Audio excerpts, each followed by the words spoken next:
This episode from the life of Sherlock Holmes will be transmitted to our men and women overseas by shortwave and through the worldwide facilities of the Armed Forces Radio Service. Petri Wine brings you Basil Rathbone and Nigel Bruce in the new adventures of Sherlock Holmes.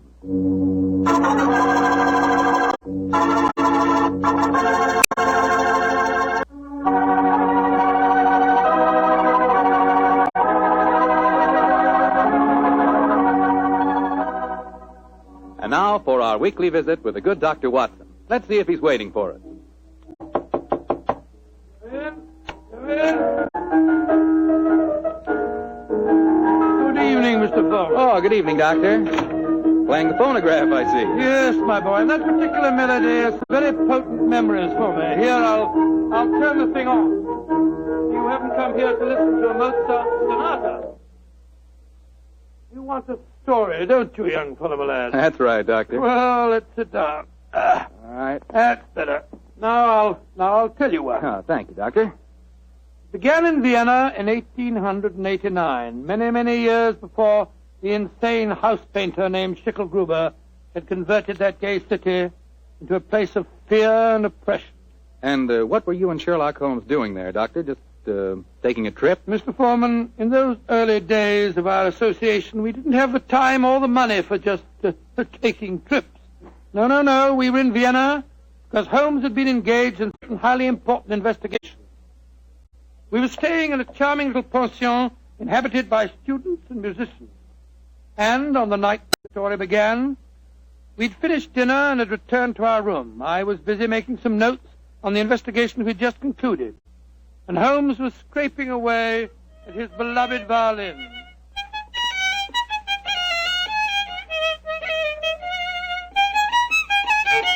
Confound it. What's wrong? Why can't I get it? Oh, it sounds very pretty to me. Pretty, really, old chap. An amateur. A heavy-fingered one at that. Listen to this. Oh, sounds like a fiddler at an Irish wake. Oh, take it easy, Holmes. Take it easy. There's no need to fling the violin down like that. What's an old chap? Why, with all your other excellent qualities, are you not a pianist? What's the piano got to do with it? In this case, everything. There's a piano in this room, and if you could play it, the Mozart sonata I'm struggling with might have some meaning. Come in. Oh, evening, Fräulein. Wish to see me? You are Herr Sherlock Holmes. That is my name.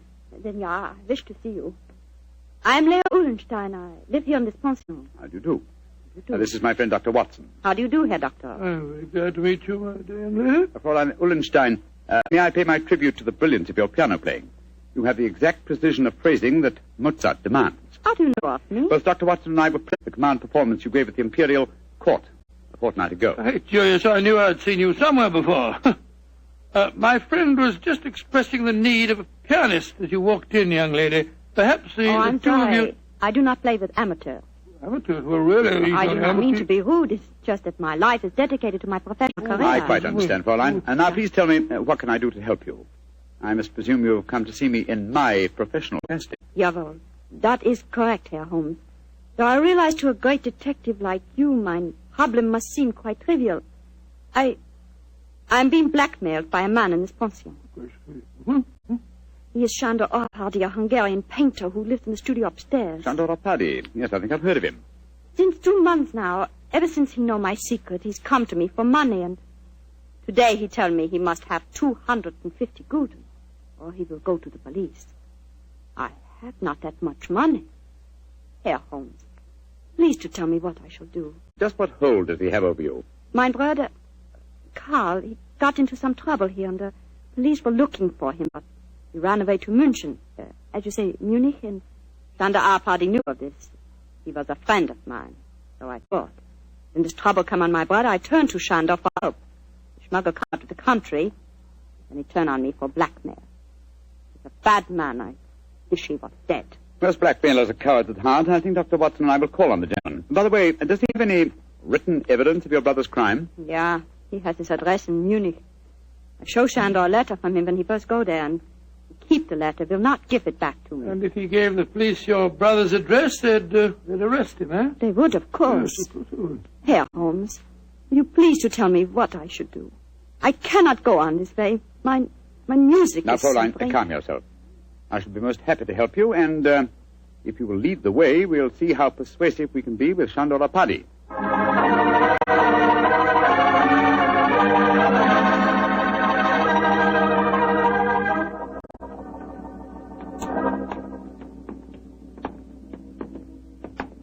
That is the studio, Herr Holmes, at the end of the corridor. I see. Now, remember, young lady, you'd better let me do most of the talking.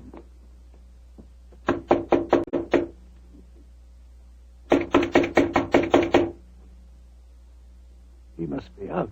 That is possible. Locked. I think, bearing in mind our Paddy's profession, we'll take the liberty of opening his door. That doesn't look a very complicated lock to me. Oh, I think this skeleton key will do the trick. It's very dangerous, Herr Holmes, if Shandor finds you doing... No. Don't you worry about that, Fräulein. We're perfectly capable of taking care of ourselves. There we are.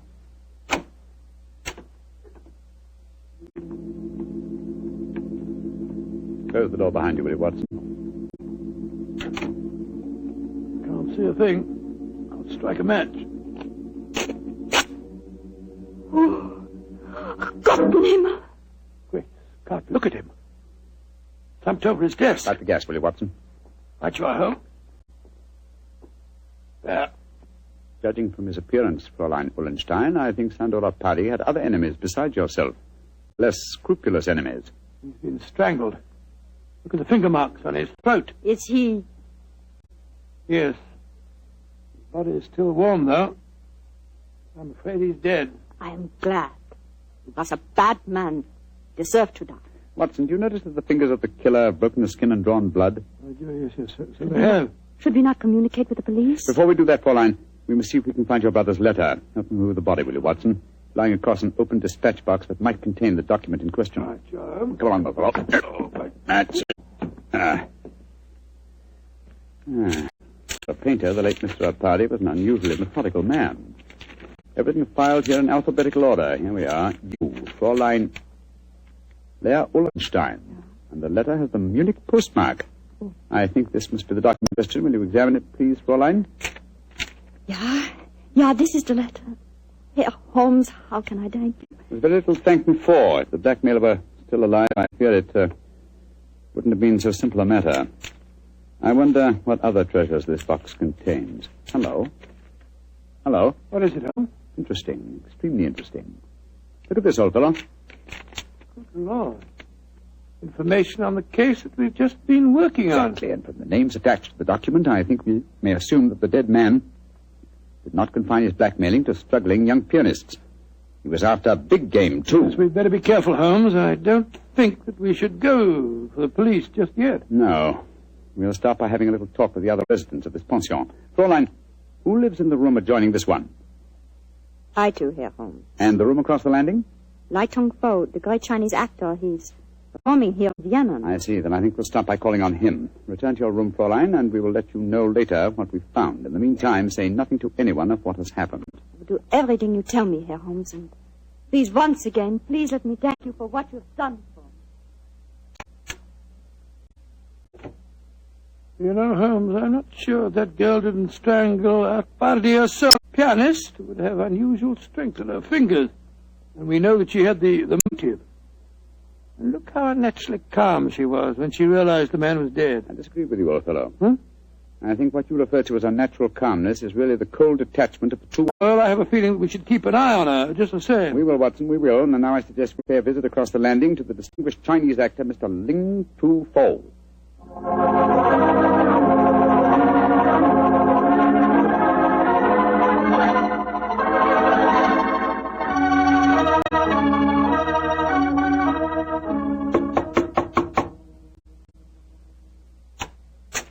Yes, please. You wish to see me? If you could spare us a moment, sir. But of course, gentlemen. Please to come in. My name is Sherlock Holmes. This is my colleague, Dr. Watson. How do you do, sir? How do you do? I am greatly flattered to meet you. You are not here to see me in your professional capacity, I hope, Mr. Holmes? Oh, no, not exactly. I just wanted to ask you a few questions. Please, to ask me anything. Do you know Shandor Paddy, the painter who lives across the hall? I know him by sight. We nod to each other on the stairs. Nothing more. I see. Have you been in your room most of the evening, may I ask? But yes, I have been sitting here quietly for the past few hours, reading over the Annals of Confucius. No, Confucius. May I ask, sir, whether you've heard any unusual noises this evening? Sounds of a struggle?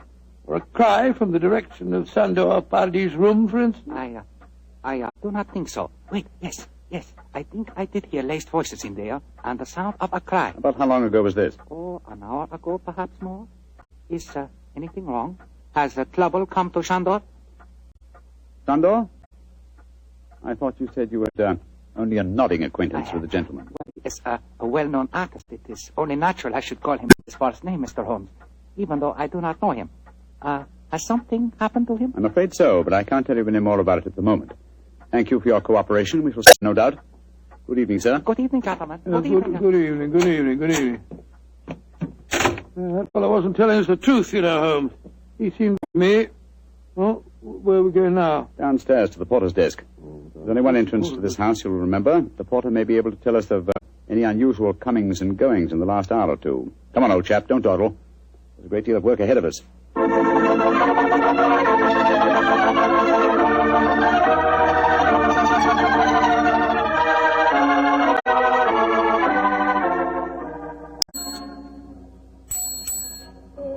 Herr Holmes, what can I do for you? How long have you been on duty tonight? Since 5 o'clock. Did you notice what people have come in or gone out since then? No one has gone out. Ah, splendid. And who came in? Fräulein Ullenstein came in just after 6, Oh, yes. and Herr Apperdy, the painter, came in a few minutes later. That is all. Ah. Who lives in the other ground floor apartments besides Dr. Watson and myself? There are only 2 other apartments. In the one to the right of the corridor lives Madame Janssen. She's a Swedish lady, a sculptor. And in the other? Signora Violetti, the Italian opera singer. Oh, thank you. Thank you very much. I'm much obliged to you. I'm happy to be of service, Herr Holmes. Where are we off now? Back to our rooms? Oh, we'll call on Madame Violetti if she's at home.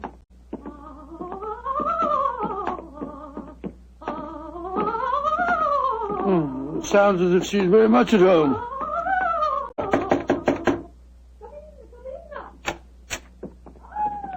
Signor Sherlock Holmes, and he's a friend have come to see me. Bravo! Bravissimo! I have so much wish to make your acquaintance. Sit down. No, I'm afraid we can only stay for a moment, madam. My friend wanted to ask you a few questions. Yes, Signora. I just wanted to I know... know your questions. Oh. You play the violin. I have heard you. Yes. You want to know whether the great Valeria will allow you to accompany her in a magnificent soprano aria allo so from Mozart's Il Flauto Magico. Your latest answer to your question is si. Yes, madam. Forgive me, Signora, but if you don't mind. But that was not one of my questions. It was not. But I will sing it with the same. You flatter me, but at the moment there are other things on my mind. Signora Violetti, do you know Sandor Pardi? By his side. That is all. He make eyes at me, but I no pay attention. I do not like Hungarians. You haven't seen him this evening? No. I've been alone, reviewing the score at La Traviata. Sempre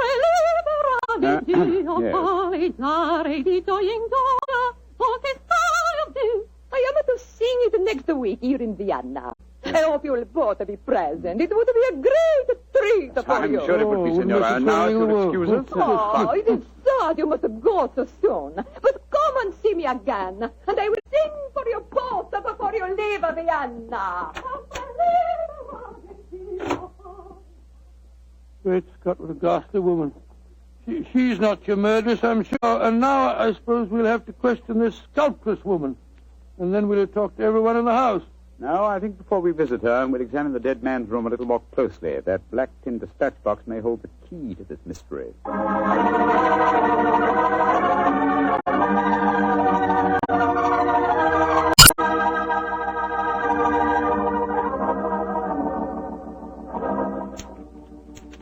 Idiot. Numbskull! Why didn't I go through these papers thoroughly at first? Yes, they certainly tell an interesting story. Pardi had obviously been blackmailing Madame Janssen, the sculptor. Yes, and also our friend, the Chinese actor, Lai Tung-fo. Then Lai Tung-fo was lying when he said that he didn't know Pardi. Obviously. By George, 3 of the 4 people living in this house in his power. Hello. What's the matter? What have you found? Footprints in the Cigar ash on the carpet. Prints of a small foot. Leading us to this closet. Somebody must have been hiding in there. Very possibly. Uh-huh. Take a look at these, Watson. Strands of hair. Long black hair. Where were they? On a hook in the cupboard. Someone bracing themselves back so as to be out of sight could easily leave such evidence. I've got it, Holmes. I've got it. The long black hair, the long nails that caused the peculiar marks upon his throat, and the small footprint. It was a woman. But which one? Fraulein Ullenstein and Signora Violette both have hair, remember? And it must be that sculptress woman. Not necessarily. Who else, not a woman, might have small, long nails and long black hair? By Jove, the Chinese actress. Come on.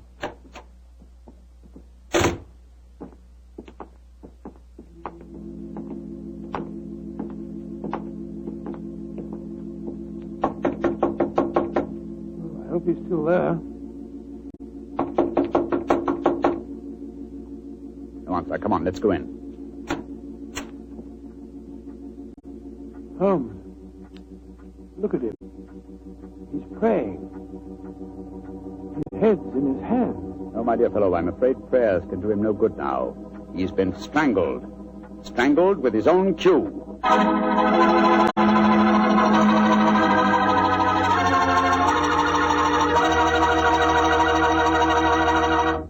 Dr. Watson's story will continue in just a second. So I'm going to take that second for a fast question. I know you've probably tasted port wine, but have you ever tasted Petri California port? Have you? Because if you haven't tried Petri port, well, you can just tell yourself right now you don't know how good a port can be. Petri port is rich, red, and hearty. But what you want to know is, how does it taste? The answer to that is short and sweet. The taste is terrific. And say, Petri California Muscatel is on the terrific side, too. Petri Muscatel has the flavor and fragrance of real, juicy Muscat grape. Both wines are perfect after dinner or any time you're sitting around talking with your friends. Try them. They're great. They've got to be, because they're Petri.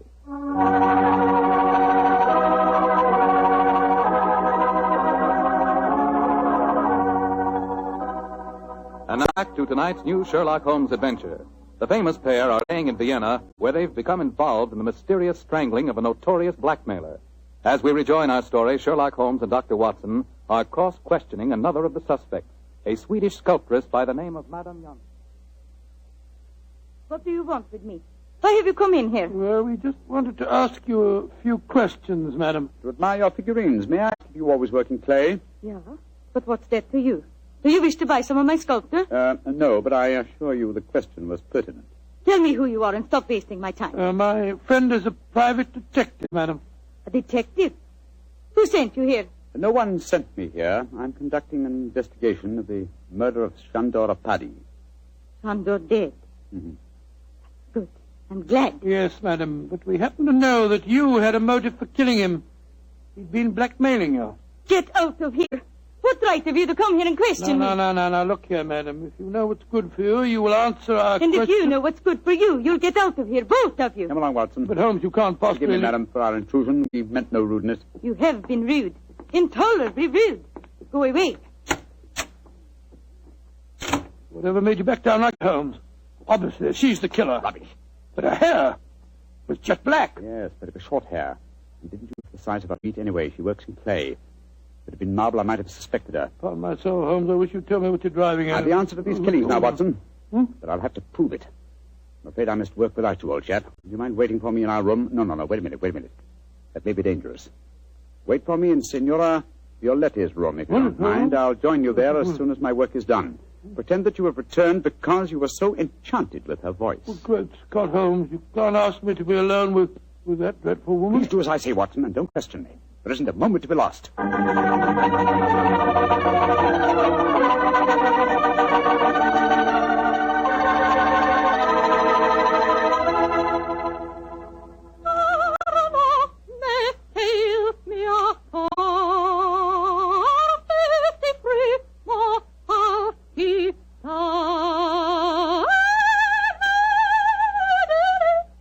Of course you know that aria, my dear doctor. No, madam, I'm afraid I don't. You've not heard about great Giuseppe Verdi? Oh, yes, I heard of him, of course, but I can't identify his work. That was from a Rigoletto, you silly man. Rigoletto? Come, Oh. tell me your favorite composer. I will sing a song just for you. I will turn the gas light down. No, don't do that. Turn the gas light down. That will be so much more romantic. Oh, gracious me. Now, who is your favorite composer? Oh, I don't know that I have any favorite. What's his name?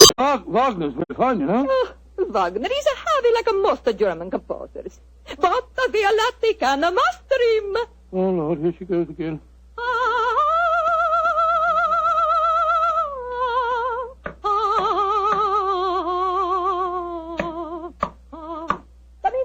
Come in.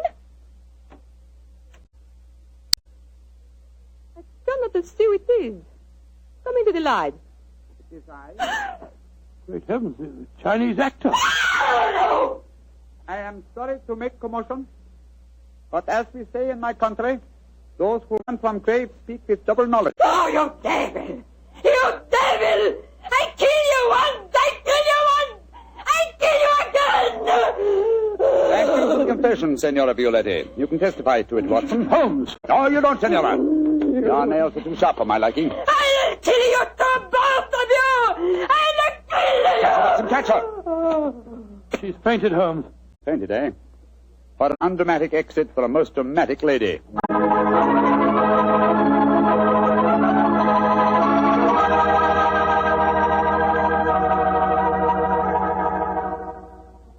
Well, Holmes, now that you've turned Signora Violetti over to the police, perhaps you tell me what made you certain that she was the murderess. It was obvious from the beginning that Atari was strangled by someone with long fingernails. When Lai Tung Fo was killed, it ruled him out. Then who was the woman with a motive and long nails? Best of all, no. Elementary, my dear fellow. Was the woman Fräulein Ullenstein? No. Being a concert pianist, her nails were naturally short. The sculptress who worked in clay? Again, no. That would make it impossible for her to mold her delicate figurines. Therefore, Signora Violetti, by the process of elimination, was the only woman with long nails. But why did she strangle the Chinese actor, too? Undoubtedly, he witnessed the first killing. The long black hairs in the closet were from his cue. I presume that later he threatened Signora Violetti, and so he himself was strangled. I still don't understand why she strangled our party in the first place. Watson, I think you'll find that he's been blackmailing her, too. Remember, he had documents incriminating everyone in the house except her. I think we may assume she killed him and then removed her own papers from the dispatch box. But I'd no proof, and so, well, I had to frighten her into confession. So that's why you disguised yourself as Lai Tung Fu. Yes, I borrowed the robes from his room.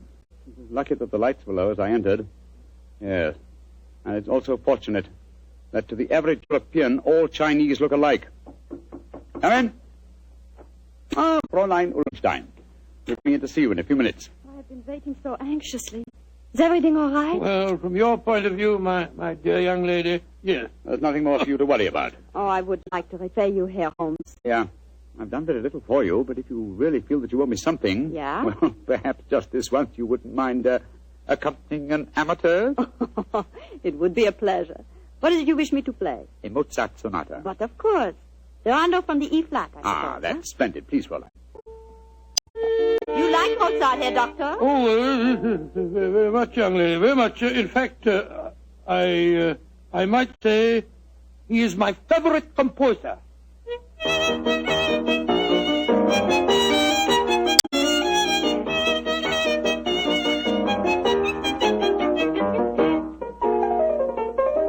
Charming.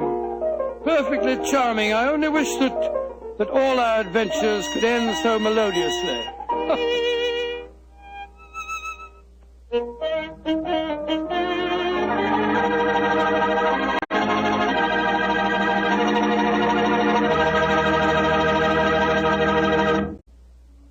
Tonight's Sherlock Holmes adventure is written by Dennis Green and Anthony Boucher and is based on an incident in the Sir Arthur Conan Doyle story, A Case of Identity. Mr. Rathbone appears for the courtesy of Metro-Goldwyn-Mayer and Mr. Bruce for the courtesy of Universal Pictures, where they are now starring in the Sherlock Holmes series. This is Bill Foreman saying goodnight for the Petrie family. This is the Mutual Broadcasting System.